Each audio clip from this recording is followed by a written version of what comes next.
There were two brothers who were both soldiers. The one was rich and the other poor. The poor man thought he would try to better himself. So, pulling off his red coat, he became a gardener, and dug his ground well, and sowed turnips.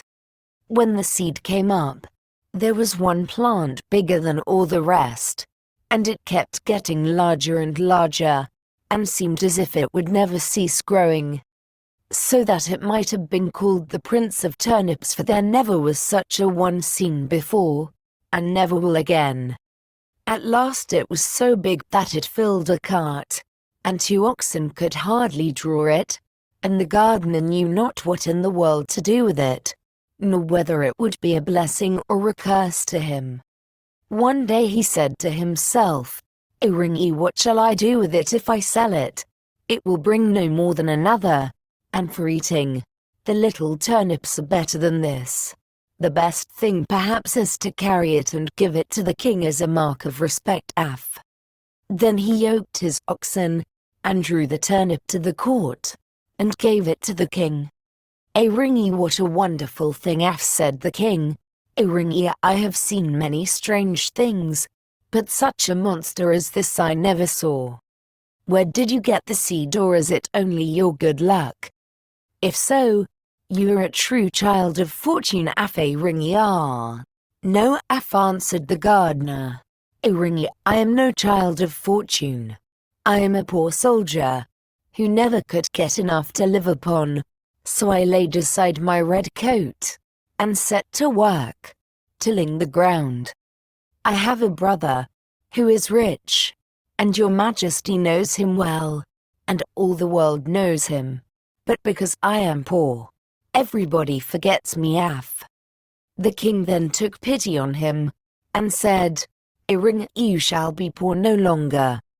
I will give you so much that you shall be even richer than your brother." Then he gave him gold and lands and flocks, and made him so rich that his brother Raf's fortune could not at all be compared with his. When the brother heard of all this, and how a turnip had made the gardener so rich, he envied him sorely, and bethought himself how he could contrive to get the same good fortune for himself. However, he determined to manage more cleverly than his brother, and got together a rich present of gold and fine horses for the king, and thought he must have a much larger gift in return, for if his brother had received so much for only a turnip, what must his present be worth? The king took the gift very graciously, and said he knew not what to give in return more valuable and wonderful than the great turnip. So the soldier was forced to put it into a cart, and drag it home with him. When he reached home, he knew not upon whom to vent his rage and spite, and at length wicked thoughts came into his head, and he resolved to kill his brother. So he hired some villains to murder him, and having shown them where to lie in ambush, he went to his brother, and said, "O Ringy, dear brother, I have found a hidden treasure.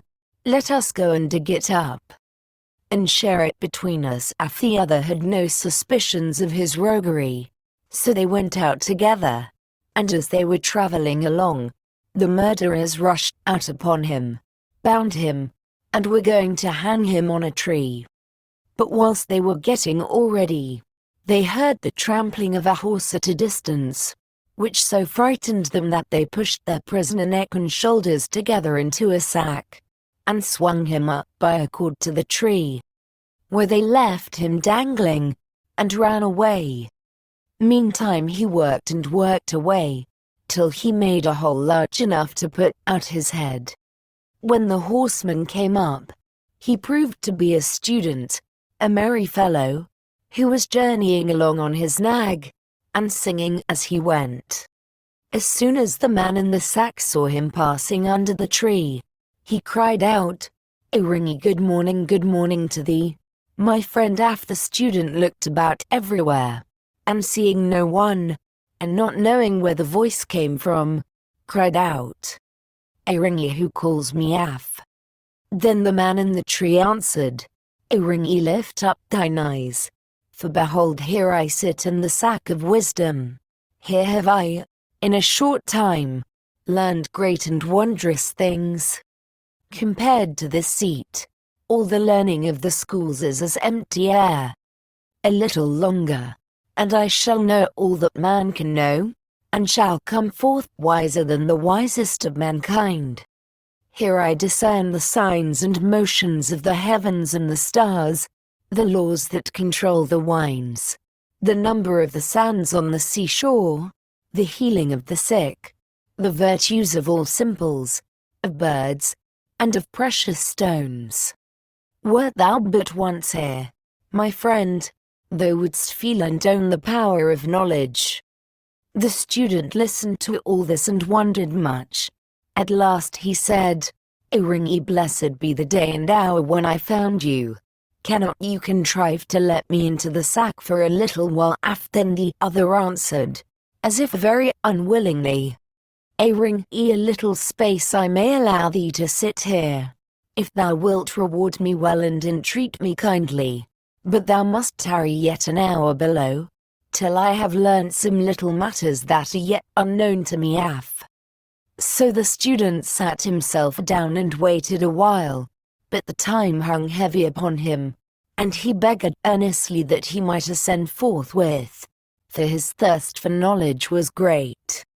Then the other pretended to give way, and said, Iringi, thou must let the sack of wisdom descend, by untying yonder cord, and then thou shalt enter. So the student let him down, opened the sack, and set him free. Iringi, now then, cried he, let me ascend quickly. As he began to put himself into the sack heels first. Iringi, wait a while. Said the gardener. That is not the way. Then he pushed him in head first, tied up the sack, and soon swung up the searcher after wisdom dangling in the air. Iringi, how is it with thee, friend? Said he. Dost thou not feel that wisdom comes unto thee? Rest there in peace, till thou art a wiser man than thou wert. So saying, he trotted off on the student nag, and left the poor fellow to gather wisdom till somebody should come and let him down.